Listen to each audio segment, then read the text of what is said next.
Hello everyone, welcome back to another episode of Vampire.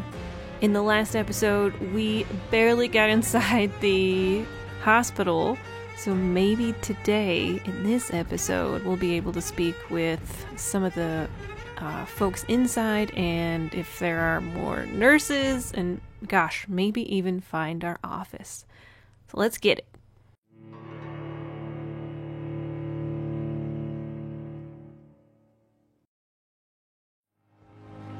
Did we talk to this guy? Good evening, sir. So it is true. The famous Dr. Reed has joined us. I can't think of any better news during these terrible times. Do we know each other? Actually, yes. We met once before, at the Rockefeller University in New York. Dr. Tippett, yes, I remember. I was assisting Professor Carell in his research about coronary bypasses. He had nothing but praise for you.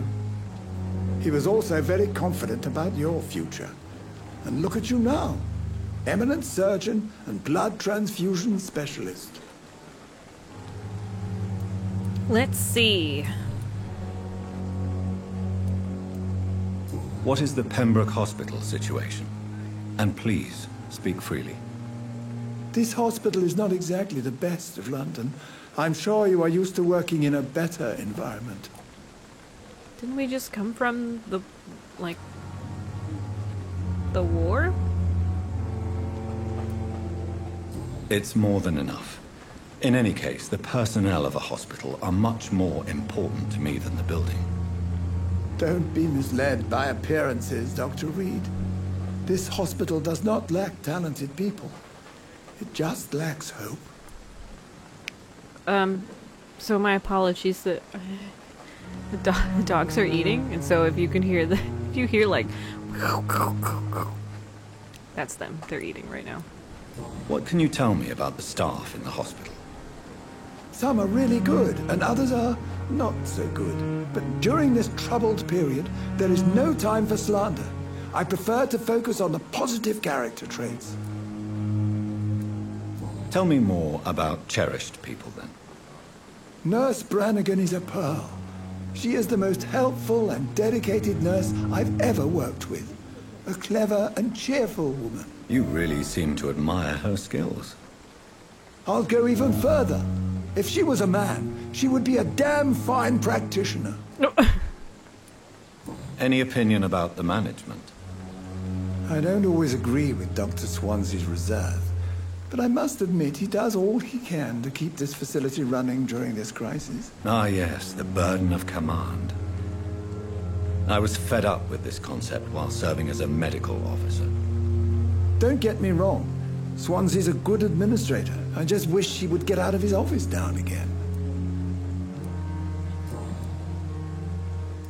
Should we do the hand?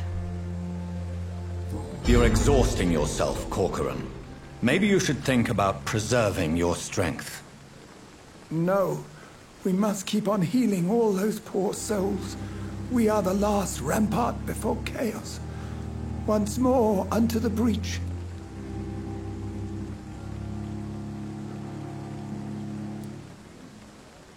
Uh-oh.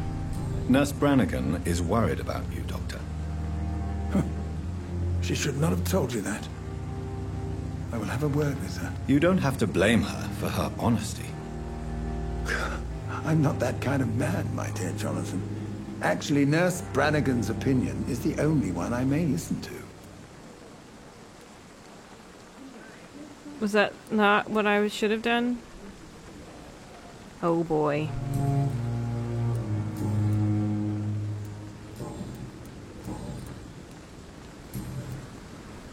Goodbye, Dr. Tippett.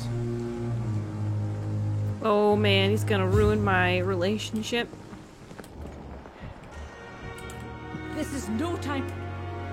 Good evening, Nurse Brannigan. Good evening, Doctor. I talked with the other doctor. Don't be mad at me. I don't know what the blue means. I don't think blue is good. Goodbye, nurse. Call me if you need assistance.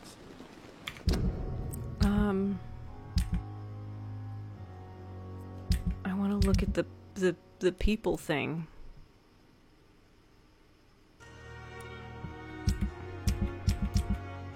Oh, this is the quest.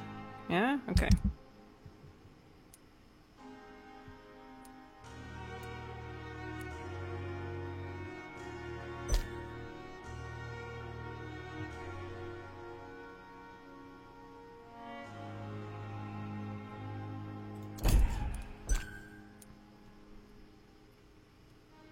Only 3 hints for her, huh? Oh. Oh. I can't talk with them.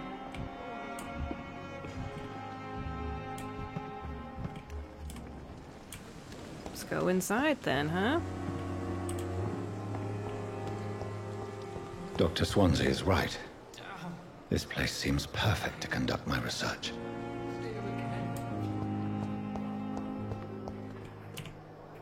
Good evening, nurse. Good evening, Doctor. I don't think we've been introduced yet. My name is Pippa Hawkins. And I'm Dr. Jonathan Reed. Pippa. Dr. Swansea has recently offered me a position in this hospital. Well, it's a euphemism that your help will be appreciated, Doctor. How would you describe the situation at the Pembroke Hospital? It's serious. The flu is wreaking havoc amongst the staff and patients. We are running out of everything. Nurse Hawkins, the Spanish flu won't last forever. Even the Black Plague didn't kill everyone. I wish I could believe you. But what if this epidemic was worse? What if in the end, nobody was spared? You must get a hold of yourself, nurse. Sorry, I'm exhausted. No one has any idea when this epidemic will be over. How is the Pembroke staff coping with the epidemic? Well, not well. Milton, the ambulance driver, is even more grumpy than usual, especially concerning doctors. Interesting. Why does Milton dislike doctors? I don't know. Just ask him. But be warned, Milton is not the chatty type. Why is Milton grumpy on a daily basis? Is it just an act? Milton's not the kind of man who's bothered about a bad reputation, whether he deserved it or not. Interesting. How long have you been a nurse? Well, long enough to see that the epidemic is winning. And no matter how qualified you are, don't tell me you'll change that. You're right. When dealing with such a terrible disease, one must remain humble. But that doesn't mean we shouldn't try our best. Sorry, Doctor. I don't want to sound bitter, but I'm just too tired to give a pep talk like Nurse Brannigan.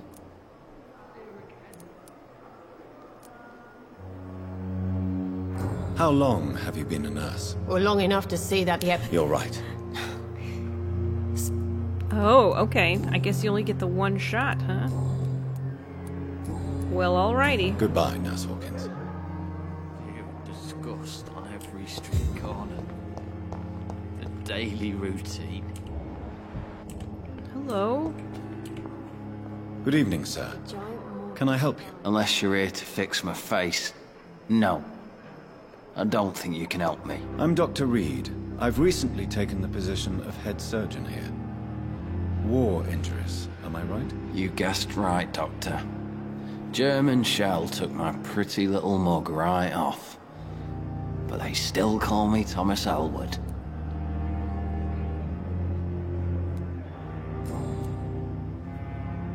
How is your stay with us, Mr. Elwood? Oh, it's bliss.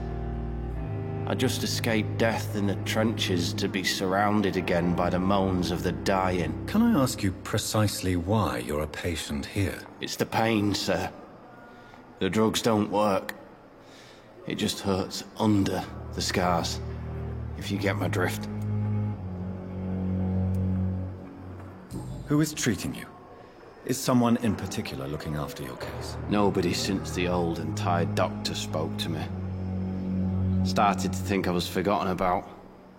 Wouldn't blame you. You don't seem worried by that. My face hurts so much more when I smile or cry. I've learned it's easier not to speak. But be assured I'm smiling inside. Can I do anything for your pain? Nurses gave me a bunch of pills. No effect. Told you. It's like the flames are under my skin, burning away. So I can't do anything?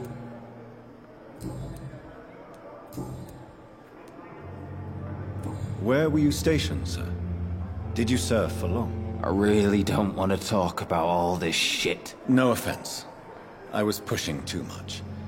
I served in France myself. I just wanted to know what happened to you. You were an officer, weren't you? Then I doubt we fought the same war, sir. No offense. Goodbye for now, Mr. Elwood. Damn. The pain. It's here again. So his pain is under his skin? Maybe? Oh, here's the Hampton guy. Good evening, Mr. Hampton. How do you feel? Dr. Reed, is it? Oh, sir, I must apologize for my behavior. What do you mean? I was not myself in the factory. Fear and exhaustion made me say awful things to you, I'm afraid. You remained perfectly nice and polite. A little delirious, perhaps. But who wouldn't be after enduring an abduction? Thank you, Doctor. That's a relief. Now all I need to do is rest and return to my flock.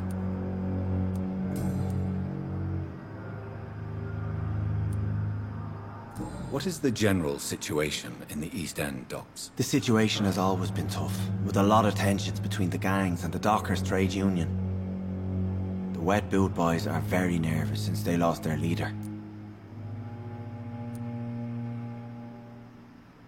Who leads the gang now? Since Clay Cox went missing, it's his wife Edwina who runs the show, with the assistance of her minion, Booth Digby.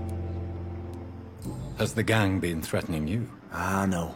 I've had this nickname for so long, you know, the sad saint of the East End. No one dares to bug a saint, not even criminals. Interesting. How did you end up in William Bishop's den? I had received alarming news about his recent behavior. I went to his place and he refused to let me go.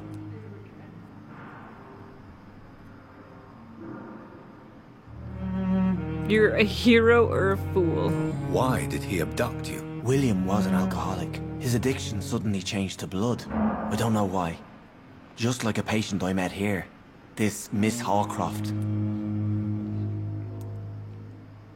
You dared to enter this awful place alone. You're a hero, Mr. Hampton. Or a fool. I'm just a man trying to help his friends, Dr. Reed. William Bishop was a conflicted soul, searching for light. Do you know Tom Watts, the bartender from the Turtle? I met him before I found you in the canning factory. Tom? Yes, of course. Always the helping hand, good old Tom. Without men like him, corruption and despair would have wiped out the East End long ago. Corruption? Who should I avoid in this part of town, then? Any particularly evil figures? Not really. Most men and women are just doing their best. And it's not my habit to speak ill of people I know, Doctor. People are still in despair. How could it be otherwise? The authorities have left us all to rot in this contagious nightmare. No drugs, no advice, nothing. It's a damn shame. I don't think I have anything. Oh. What do you do for a living? Oh, I wonder. How do you feel, Mr. Hampton? Medically speaking, I mean. I feel exhausted. Beyond exhaustion, actually. William drank so much of my blood in his madness. I feel empty. You're in good hands here. Dr. Swansea is well versed in blood transfusion, and I'm sure he'll take the best care of you. Thank you, sir. I believe all I need is rest. And then I can go back to the people who need me. What do you do for a living, Mr. Hampton? I can't help but notice the cross around your neck. I manage a night asylum for the poor and homeless of the docks. And I try to guide the lost and hesitant on the right path to our Lord.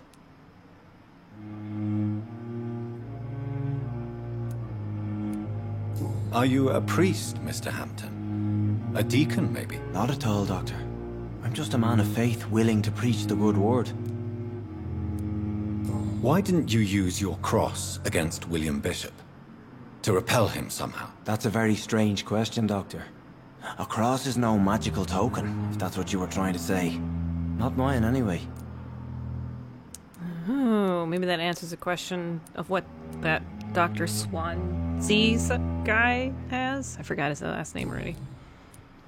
Have you made friends since you arrived? Not really, but I recognized Miss Harriet Jones. I knew her when she lived by the docks. That poor woman had such a miserable life. You never came to see her here at Pembroke? Receiving visits when sick can be an important part of the healing process, you know. We're not just bodies. You're preaching to the converted now, Doctor. To be truly honest, I thought she was dead.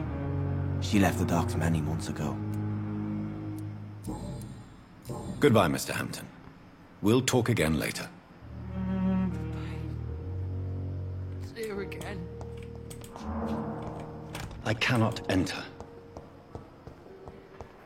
Alright.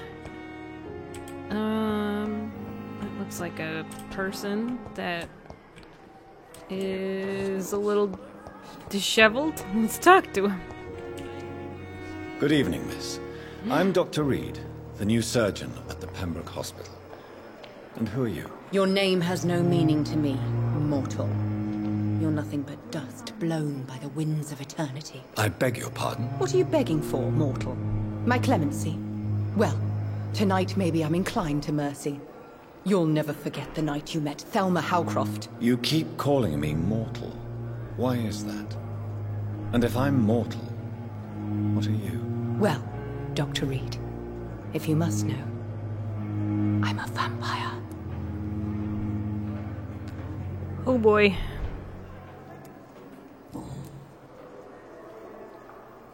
And why do you believe you're a vampire? I don't need to believe anything. It is what I am. It is what I feel within this hollow shell of flesh. Please, describe to me how you feel. What is it like to be a vampire? I can hear my body crumble from the inside as my flesh cracks and fades. I sense the last pulse of pustulant blood within my drying veins. I need new blood. I see. Have you ever heard of Cotard syndrome, Miss Howcroft? Never. It's a mental illness discovered by a French neurologist named Jules Cotard. The affected patients are delusional. They believe that they are putrefying, that they are dead, a ghost or a ghoul, or in your case, a vampire. Delusional, you say? Oh, sad and petty mortal. You can't even begin to understand the concept of immortality. And you think it is I who am delusional. I'm assuming you must be a patient here. Am I right, Miss Howcroft? It's only a cover. To hide from my enemies. I can leave whenever I want. As a woman, a spirit, fog, or bat. Who are these enemies you mentioned? Can you describe them? I cannot say for sure. But I sense their eyes on me from nearby.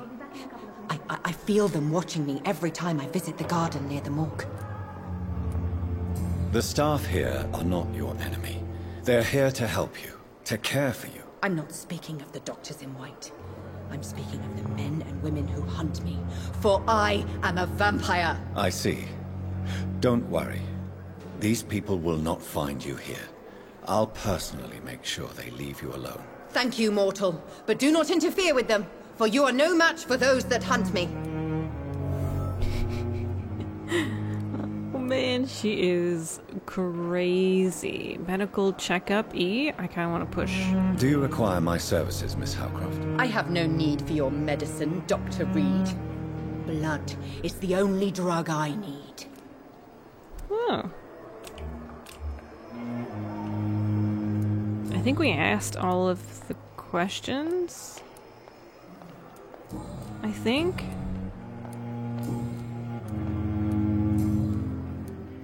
I'm assuming. It's only a couple.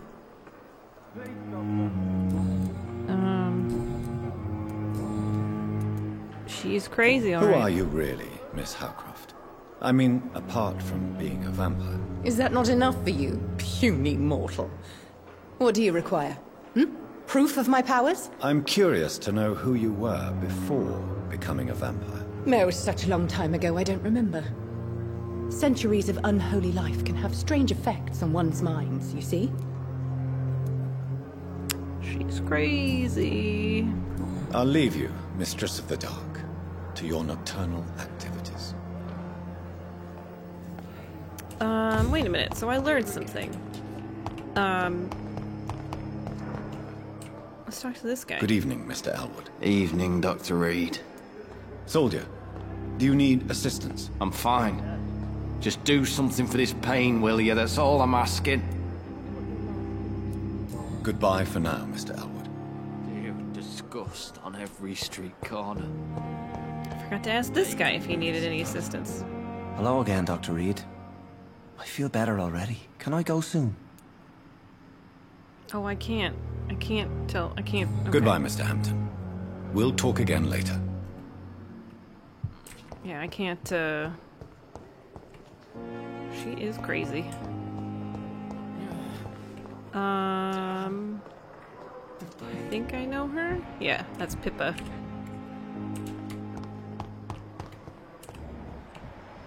Another doctor. Man, there's a lot of sick people.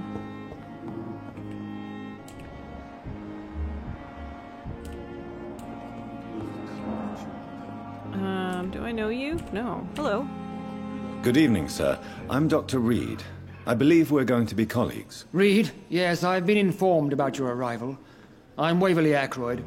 Welcome aboard, I suppose. Does my arrival inconvenience you in some way, Dr. Ackroyd? Let us just say that I don't particularly share Dr. Swansea's enthusiasm for hiring you. What we need here are reliable professionals, not overrated dabblers. Ooh.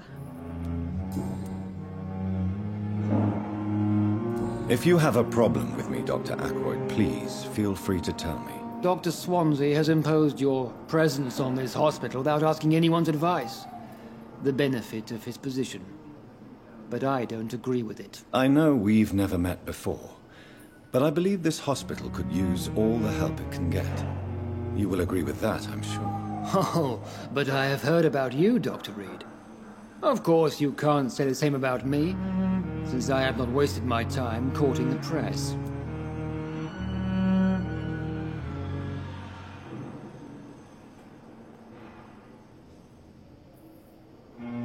No need for such animosity. Jealousy will not do you any good. You better change your tone with me. There is no need for such animosity between us. Don't you think the epidemic is already enough to deal with? That is one point we could agree on. And that is precisely why I want to be sure that you will be of help to this hospital, instead of a burden. Didn't that's... Since your tenure in this hospital is longer than mine, perhaps you can tell me more about this place. Let's just say I'm tired of the carelessness around me. I have always respected the skills of Dr. Swansea, but over time his enthusiasm has become displaced. Carelessness? Exactly what are you talking about? We're here to save lives. The people who trust us are not volunteering for experimentation. They're here to be healed. I don't intend to run any radical experiments, Doctor. Even if I, as any good practitioner should, express an interest in pushing the boundaries of medical research. Modern medical methods were created through audacity and ego. But there are rules in our line of work, and they're here to protect our patients. What did we learn about him? So he just disapproves of modern medicine methods. I'm okay. That's fine. Is that personal questions? Oh. This is kind of weird. I don't know what you've heard about me, but I have already proved my value as a practitioner. I don't question your skills, Dr. Reed, but your motive. Is it money? Fame? Or are you truly dedicated? And what exactly is that supposed to mean? I served in the war just like you. But unlike you, I did not use the wounded to play the modern sorcerer. Be careful what you insinuate, Dr. Ackroyd. I only want you to admit you used those men to improve your theories.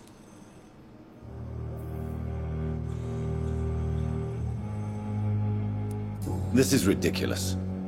My blood transfusion technique saved many lives, and you know it. You see? That is exactly what I hate about people like you. You avoid this kind of accusation instead of facing reality. It seems you have bad memories of your military service. I refuse to see this industrial slaughter as scientific progress. War only reveals the worst in men. We can at least agree on something, Dr. Ackroyd.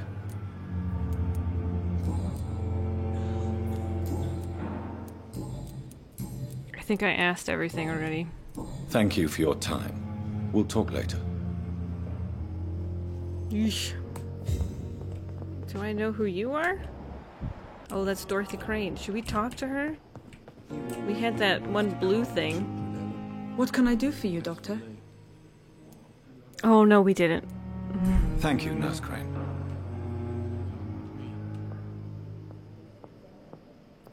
What does that say? There's a head? Midnight in the Garden of Good and Evil is a citizen request. Got it.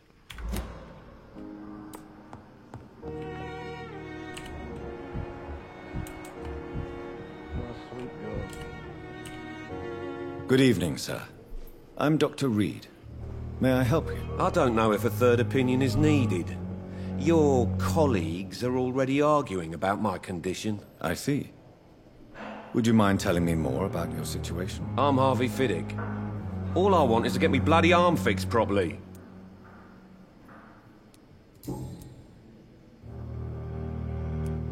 Tell me about the doctors who are arguing about your case. Strickland and Ackroyd. They both want the best for me, but there's a lot of pride there. Doctors are no different from carpenters, it seems. What do you mean? I often had professional arguments with rivals on a building site. Difference is, I disagreed about wooden nails, not flesh and bones. Are you satisfied with your treatment here? Well, it's clear that I've chosen a bad time to be injured. Forgive my bluntness, but you seem overwhelmed by cases of the flu. I won't lie to you about it. I'm afraid we are. Are you sure you don't want to operate yourself, Dr. Reed? I have the feeling you're very capable. And your colleagues seem to think so too. In other circumstances, you would be right. But for now, I don't think I can take on the responsibility. My apologies. Tell me about yourself, Mr. Fiddick. I'm just a regular guy waiting to get his arm fixed, so I can return to work and to my family. I was more curious about what you were doing before being hospitalized. I'm a carpenter, and a good one too. But that means I need both arms to feed my family, Dr. Reed. Is there anything else that's bothering you? Can I help in any way? I'm all right. Considering the state of this place, I should consider myself lucky, I guess. I think we've asked all the questions. Goodbye for now, Mr. Fiddick. I'll see you later. You always knew the words to calm the children, Helen. What do we got? Blundering idiot. Class files.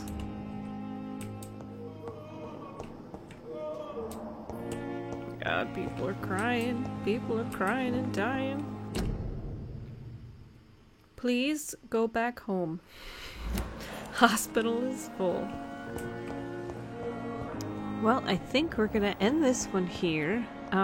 So then when we get back, we'll see if there's any other last minute people that pop up, and we'll continue figuring out more stuff in the hospital.